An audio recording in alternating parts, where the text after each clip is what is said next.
वैसे तो इन्हें जगत मामा के नाम से जाना जाता है, लेकिन मध्य प्रदेश में एक बकरे से लेकर पेट में पल रहे एक नवजात शिशु के लिए इनके पास योजनाएं उपलब्ध है। और शायद यही वजह है कि अभी हाल ही में मध्य प्रदेश के मुख्यमंत्री शिवराज सिंह चौहान ने अपने 11 साल सफलतापूर्वक कार्यालय में पूरे किए हैं। शायद आप में से बहुत से भाई बहनों को मालूम होगा, शिवराज जी को प्यार से लोग मामा कहकर भी बुलाते हैं, बट ऐसा क्या हुआ जो उन्हें लोग मामा कहकर बुलाने लगे, तो आप लोग वीडियो में देखिए। मध्य प्रदेश में आपको लोग मामा जी क्यों कहते हैं? सबसे प्यारा शब्द बच्चों के लिए होता है मामा। मामा का एक अर्थ तो ये होता है कि जो माँ का भाई हो वो मामा, लेकिन मैं इसका दूसरा एक और व्यापक अर्थ निकालता हूँ, जिसके मन में बेटियों के लिए दो दो माँ का प्यार हो वो माँ माँ। मैंने मध्य प्रदेश में लाडली लक्ष्मी योजना बनाई, मुख्यमंत्री कन्यादान योजना बनाई, 50% रिजर्वेशन स्थानीय निकायों के चुनाव में बेटियों को बहनों को देने का काम किया। तो धीरे धीरे बेटियों ने मुझे मामा कहना शुरू किया और बाद में फिर बेटों ने कहा कि मामा हमसे क्या बुराई है, भांजे तो हम भी हैं, तो वो भी मामा कहने लगे। अब आज तो हालत ये हो गई मध्य प्रदेश में कि बच्चों को छोड़िए, अब बूढ़े भी मिलते हैं तो कहते हैं मामा। मध्य प्रदेश के चुनाव में घूमा था, आपको जनता बहुत प्यार करती थी, आपको वोट भी कांग्रेस पार्टी से ज्यादा मिले, आपको सीटें थोड़ी सी कम मिली, आप चुनाव हार गए। तो ये केंद्र में लागू नहीं हो सकता? केंद्र में नहीं हो सकता, ये तो मध्य प्रदेश में जनता भी मान रही कि अब थोड़ी गड़बड़ हो गई। कई जगह मैं जाता हूं, लोग उमड़ते हैं, कहते भाषण दो। मैंने कहा हरा दिया काहे का भाषण? तो बोले मामा गलती हो गई। हमने कहा हमसे क्या भूल हुई जो ये सजा हमको मिली? बोले 2 लाख के चक्कर में आ गए थे मामा, अब लोकसभा में निकाल देंगे हम पूरा।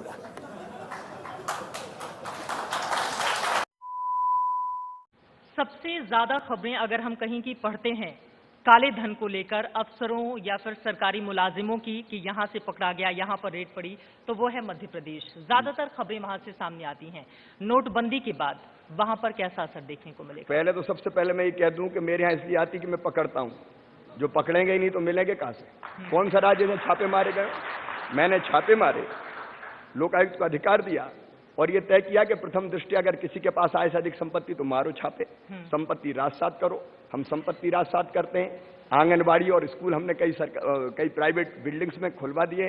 मुझे कई लोगों ने ये कहा कि टेलीविजन में चलता है तो बदनामी होती है प्रदेश की। मैं ये कहता हूं कि बाकी किस प्रदेश में छापे मारते? मैंने छापे मारे, लोग पकड़े गए। शिवराज जी, ये आरोप राहुल गांधी का है। वो जब भी मध्य प्रदेश आते हैं तो लोगों को कहते हैं कि शिवराज सिंह ने 21,000 घोषणाएं की। वो मुझे कहते हैं घोषणा मशीन। मैंने कहा कि स्वयं राहुल गांधी जी फन मशीन है। वो तो ऐसी चीजें यहां कह गए कि कांग्रेस आई तो मेड इन चित्रकूट बनेगा। मेरे भाई, मेड इन अमेठी तो कभी तुम बना नहीं पाए। मध्य प्रदेश की जनता को इतना भोला भी मत समझो। लेकिन जहां तक घोषणाओं का सवाल है, घोषणा वही करता है जिसमें दम होती है, जिसमें तड़फ होती है, जिसमें जिद जुनून और जज्बा होता है कुछ करने का। हां, मैंने घोषणाएं की है, लेकिन घोषणाएं करने के बाद मैंने पूरी भी की है। मैंने कहा था कि नर्मदा जी का पानी छिपरा जी में लाऊंगा। दिग्विजय कहते थे इम्पॉसिबल, असंभव है। हमने कहा असंभव शब्द हमारे शब्दकोश में नहीं है। नर्मदा जी का पानी छिपरा में आया, नर्मदा जी का पानी गंभीर में आ रहा है, नर्मदा जी के पानी को काली सिंध में ला रहे हैं, नर्मदा जी को पानी को पार्वती में ला रहे हैं। जेल ब्रेक और उसके बाद एनकाउंटर को आप अपनी सफलता के रूप में भले देखें, लेकिन आपके विरोधी दिग्विजय सिंह इसे बड़ी साजिश बताते हैं।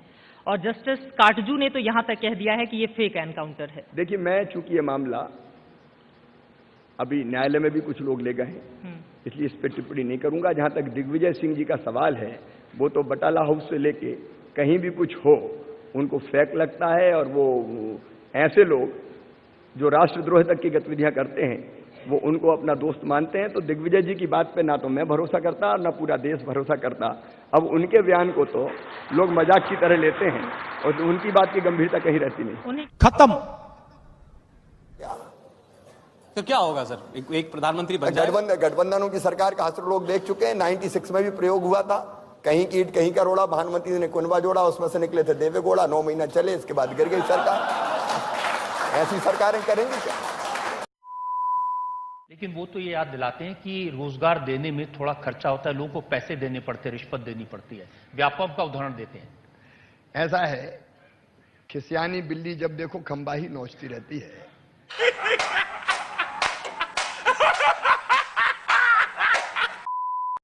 क्या हार में क्या जीत में किंचित नहीं भयभीत में, कर्तव्य पथ पर जो मिला ये भी सही वो भी सही, जैसा पहले काम करते थे वैसा आप काम कर रहे हैं।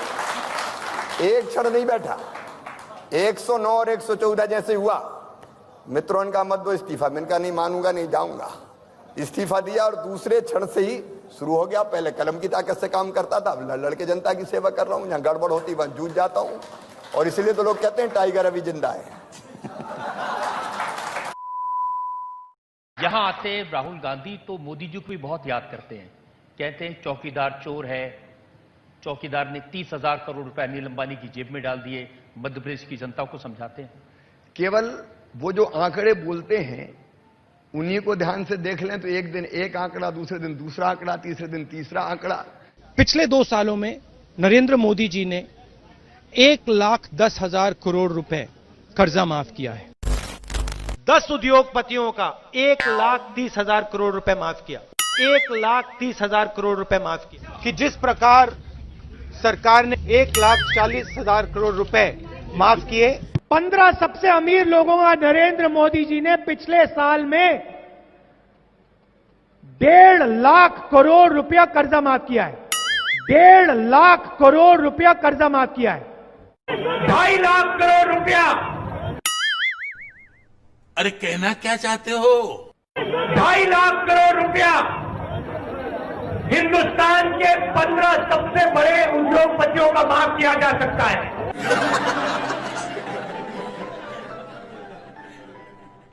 आरोप में भी मर्यादा नहीं भूलनी चाहिए। अब जिन शब्दों का इस्तेमाल वो कर रहे हैं प्रधानमंत्री जी के लिए, सूरज पे अगर थूकेंगे तो थूक खुद के चेहरे पर आकर ही गिरेगा। पूरा देश ये मानता है, भरोसा करता है कि प्रधानमंत्री जी की प्रामाणिकता, प्रधानमंत्री जी की ईमानदारी, प्रधानमंत्री की देशभक्ति संदेह से परे है। अब्बा नहीं मानेंगे। उन्होंने ये भी कहा कि हर जिले में एक फूड प्रोसेसिंग यूनिट लगाएंगे ताकि किसान को अपनी प्रोडक्ट के ज्यादा पैसे मिल सके। अभी तक कई राज्यों में उनकी सरकार से कितनी फूड प्रोसेसिंग यूनिट लगाई बता दें। ये बचकानी बातें करना कि हर जगह जाएंगे फूड प्रोसेसिंग लगा देंगे, क्या मोबाइल उसकी चिप और पता नहीं तार क्या बना के दिखा देंगे, उसमें made in Jabalpur, made in Satna, made in Chitrakoot लिख देंगे। कि आलू कोई बात होती है?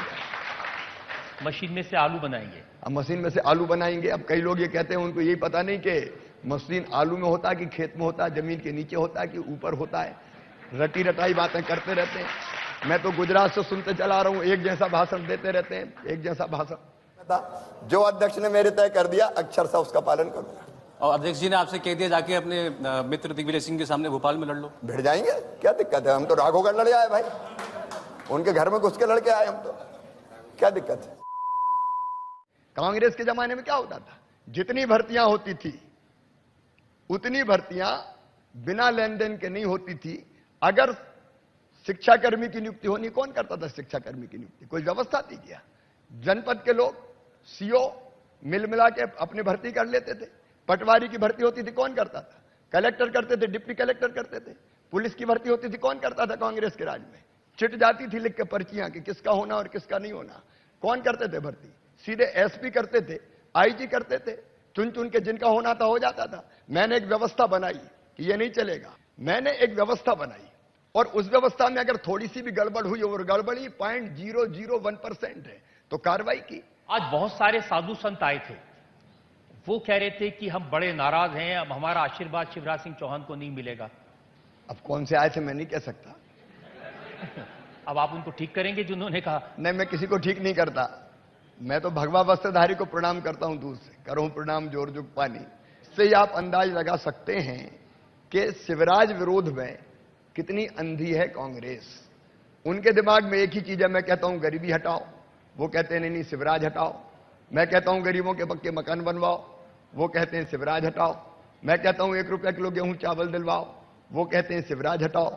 मैं कहता हूं बच्चों की फीस भरवाओ, वो कहते हैं शिवराज हटाओ। मैं कहता हूं बुजुर्गों को तीर्थ यात्रा करवाओ, वो कहते हैं शिवराज हटाओ। मैं कहता हूं बीमारों का इलाज करवाओ, वो कहते हैं शिवराज हटाओ। मैं कहता हूं बेटी का विवाह करवाओ, निकाह करवाओ, वो कहते हैं शिवराज हटाओ। मैं कहता हूं बेटी को लाड़ी लक्ष्मी बनाओ, वो कहते हैं शिवराज हटाओ। मैं कहता हूं 0% ब्याज पे कर्जा दिलवाओ, वो कहते हैं शिवराज हटाओ। सपने में भी आधी रात को कांग्रेस के मित्र चमक चमक के नींद से जग जाते हैं और कहते हैं शिवराज हटाओ, शिवराज हटाओ।